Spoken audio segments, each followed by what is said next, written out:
Hello, and welcome back to another episode on math and science problems. Today, we'll be working with the squeeze theorem when it comes to calculus. However, before we start, please make sure to like, share, and subscribe to this channel for more interesting and engaging videos about math and science topics. Now, let's get started. So, for today's interesting topic, we have the squeeze theorem. Now, the squeeze theorem in calculus is almost exactly what the name says, squeeze. So when we think of squeeze, we think of squishing something between two things, specifically almost in a tight space. So if I were to say I'm going to squeeze, say I'm walking through an aisle I'm going to squeeze through, it's assumed to be tight space, so the form of which I'm passing through is very small. That same exact concept of that small space is directly helpful for us defining and understanding this in calculus. So the squeeze theorem formula goes as follows. If we have a function g of x, which is less than or equal to f of x, and which f of x is less than or equal to then h of x, and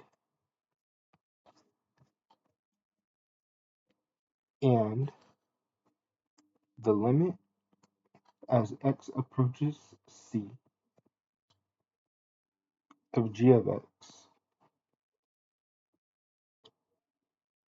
is equal to the limit of when x approaches c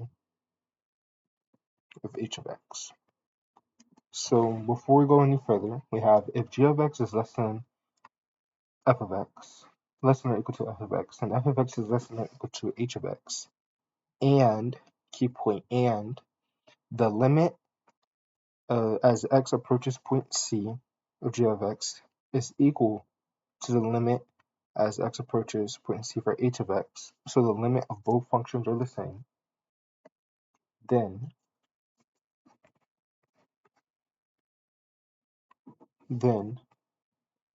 I'm going to do the parentheses because I do not want to rewrite this just for space.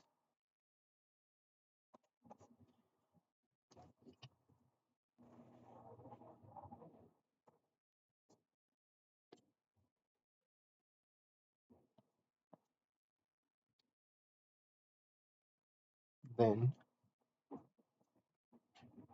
we have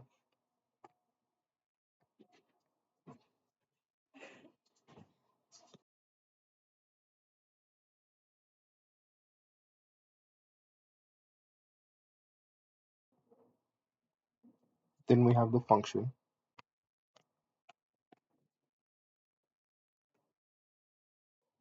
the limit of x of c of f of x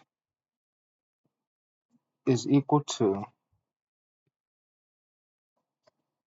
this function, which is then equal to this. So there's just lots of color coding and things going on. So we have if g of x is less than f of x, and f of x is less than h of x, and the limit of g of x as x approaches c is equal to the limit of h of x as x approaches c, then the limit of f of x as x approaches c is equal to both of those limits. Now, the equal signs for the then statement is essentially referencing these two greater than or less than signs, because since they're all approaching the same point, and because g of x and the limit of h of x are both equal to each other at that specific point for the limit, and since they both are the parameters of f of x and what it should be greater than, but also for what it should be less than, it is squeezed between both of those, meaning it is greater than or equal to g of x, but less than or equal to than h of x. Meaning, if g of x, if we have 1 is less than or equal to f of x, 1, we would automatically know that f of x is equal to 1. Since we already know that the limit of g of x and the limit of h of x must be equal to each other, the squeeze theorem essentially states, more so likely, that f of x, or whatever function that's squeezed between these two, has the same limit as g of x and h of x. This is the theoretical and formulaic aspect of the squeeze theorem, because it's very essential that we can understand this when we actually move on to different problems and so forth. So I would recommend that you write this down or take a minute to review all of the steps that we did. Other than that, I'm going to erase this and we can try a problem using the squeeze theorem.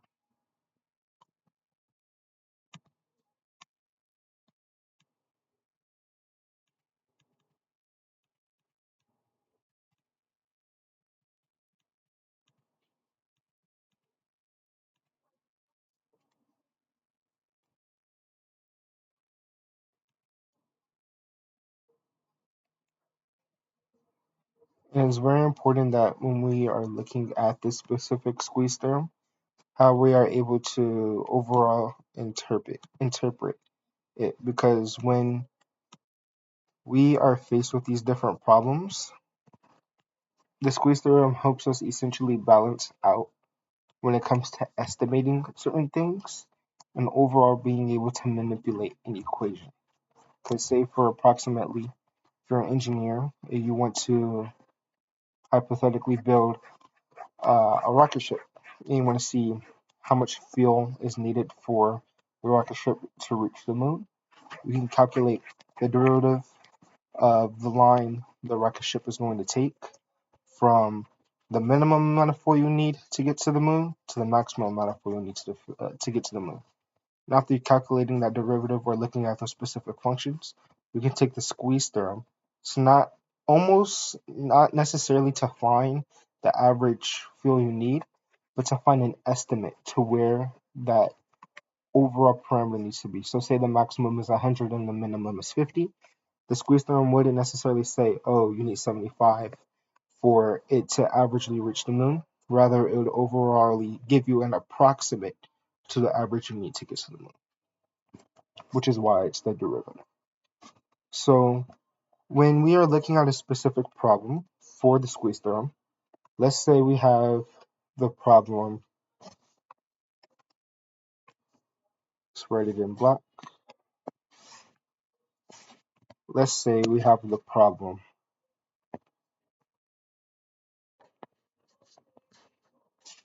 so that the problem negative 1 over x is less than or equal to sine of x all over x, which is less than 1 over x. Now, the squeeze theorem suggests that, first off, if the limit, right in this corner, the limit is x approaches infinity, we have sine of x over x. Now, this kind of goes, since the number is infinity, this kind of goes into L'Hopital's rule, which is a whole nother thing that we could work on in the future. But just for reference, this is how the overall problem would go.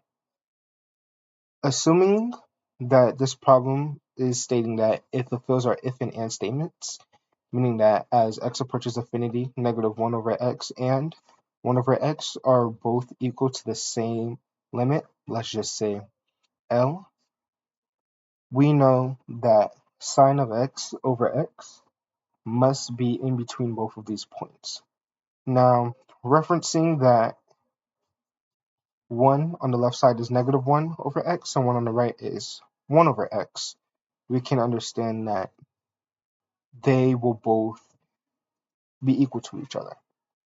Now, since these are both equal to each other and sine over x is squeezed between, we can apply the squeeze theorem and suggest that sine of x over x is squeezed in between these two functions, so causing a practical squeeze in between it somewhere in here.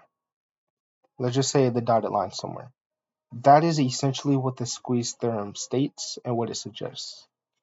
So overall, the squeeze theorem helps us understand functions, possibly the derivative, but overall just the regular functions, and how another function is squeezed between those two functions if they both have the same limit and are equal at the same limit. Thank you so much for tuning in on today's episode video on the squeeze theorem. I hope you enjoyed. And though this is a very complicated concept, I hope that you were able to take away the formulas and the specific example that we have here when it comes to how we can apply the squeeze theorem. Please make sure to like, share, and subscribe. And thank you so much for listening. Take care.